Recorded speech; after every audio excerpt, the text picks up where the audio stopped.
Hello everyone, welcome back to my channel. আশা করি সবাই ভালো আছেন। আমার আজকের রেসিপিতে আমি আপনাদের দেখাবো কিভাবে ক্যারামেল পুডিং তৈরি করবেন। আশা করছি আমার আজকের ভিডিওটি আপনাদের কাছে ভালো লাগবে। ভালো লাগলে আমার চ্যানেলটি অবশ্যই সাবস্ক্রাইব করবেন, ফ্রেন্ডস ও ফ্যামিলির সাথে আমার ভিডিওটি শেয়ার করবেন। চলুন দেখে নিই রেসিপিটি। আমি এখানে নিয়েছি দুধ। আমি এখানে এক লিটার দুধ জাল করে আধা লিটার করে নিয়েছি এবং দুধটাকে ঠান্ডা করে নিয়েছি।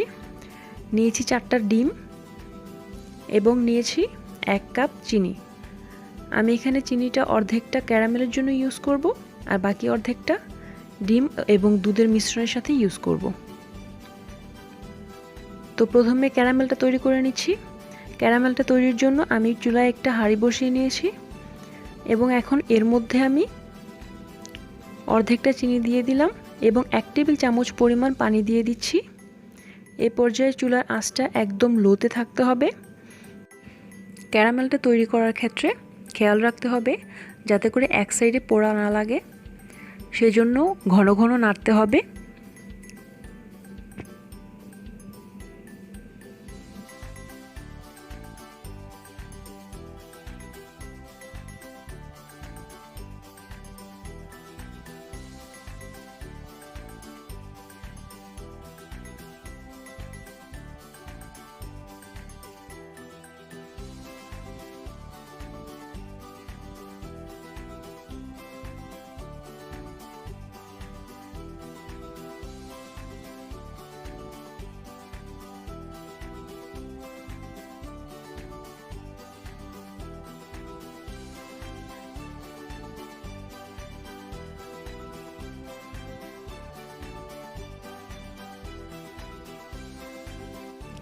ক্যারামেলটা হয়ে এসেছে, দেখুন ক্যারামেলটা ব্রাউন কালার হয়ে এসেছে। আমি বেশি কালচে কালার করব না, তাহলে সেক্ষেত্রে পুডিংটা একটু তিতা লাগবে। তো এখন আমি ক্যারামেলটাকে নামিয়ে নিচ্ছি।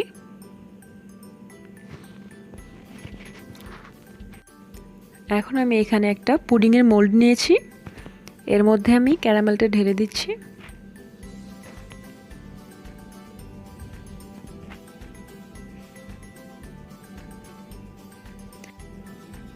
এখন আমি ক্যারামেলটাকে পুরো মোল্ডের মধ্যে ছড়িয়ে দিচ্ছি এবং 2 থেকে 3 মিনিটের মতো সেট হওয়ার জন্য রেখে দেব।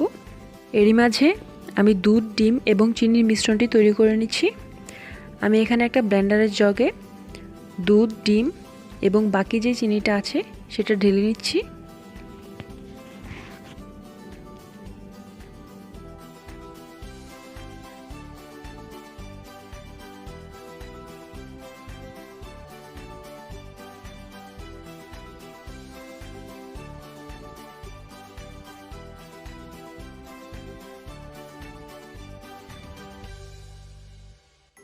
এখন আমি সবগুলো উপকরণ 2 থেকে 3 মিনিটের মতো ব্লেন্ড করে নেব।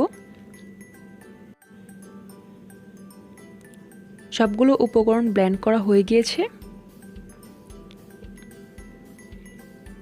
এবং এরই মাঝে আমার ক্যারামেলটা সেট হয়ে গিয়েছে। দেখুন ক্যারামেলটা কত সুন্দরভাবে সেট হয়েছে।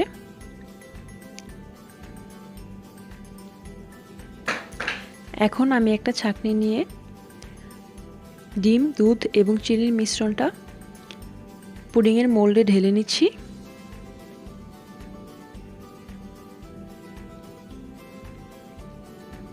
এখন আমি পুডিংয়ের মোল্ডের ঢাকনাটা দিয়ে দিলাম।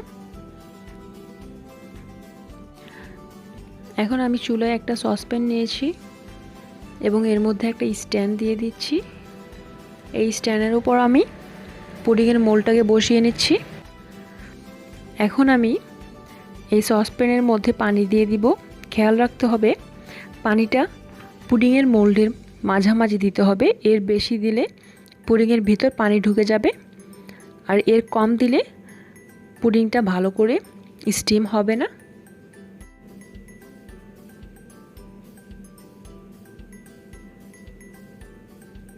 এখন আমি ঢাকনা দিয়ে দিলাম। ঢাকনা দিয়ে চুলার আঁচ মিডিয়াম লোতে রেখে 25 থেকে 30 মিনিট আমি পুডিংটাকে স্টিম করে নেব।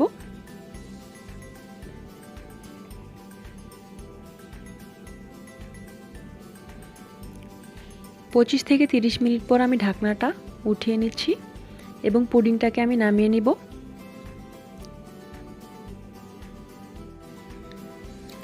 পুডিংটা আমি 1 ঘন্টা ঠান্ডা করে নিয়েছি। এখন পুডিংটাকে ওপেন করার পালা।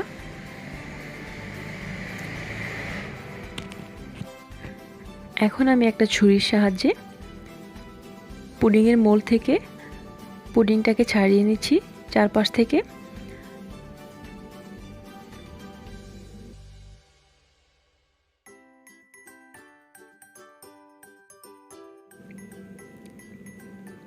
এখন আমি একটা প্লেটের মধ্যে পুডিংটাকে ঢেলে নিচ্ছি। এই কাজটা একটু সাবধানে করতে হবে যাতে করে পুডিংটা ভেঙে না যায়। দেখুন পুডিংয়ের কালারটা কতটা সুন্দর হয়েছে। এখন আমি একটা পুদিনা পাতা দিয়ে পুডিংটাকে পরিবেশন করে নিলাম। আশা করছি আজকের ভিডিওটি আপনাদের কাছে ভালো লেগেছে। আপনারা বাসায় রেসিপিটি অবশ্যই ট্রাই করবেন এবং আমাকে কমেন্ট করে জানাবেন কেমন লাগলো আপনাদের এই রেসিপিটি। আমার ভিডিওটি ফ্রেন্ডস ও ফ্যামিলির সাথে শেয়ার করবেন। ভিডিওটিতে লাইক দিতে কিন্তু ভুলবেন না। যারা আমার চ্যানেলটি এখনও সাবস্ক্রাইব করেননি তারা অবশ্যই আমার চ্যানেলটি সাবস্ক্রাইব করবেন এবং যারা আমার চ্যানেলটি সাবস্ক্রাইব করেছেন তাদের অসংখ্য ধন্যবাদ। সবাই খুব ভালো থাকবেন। আজকের মতো এখানেই বিদায় নিচ্ছি। আল্লাহ হাফেজ।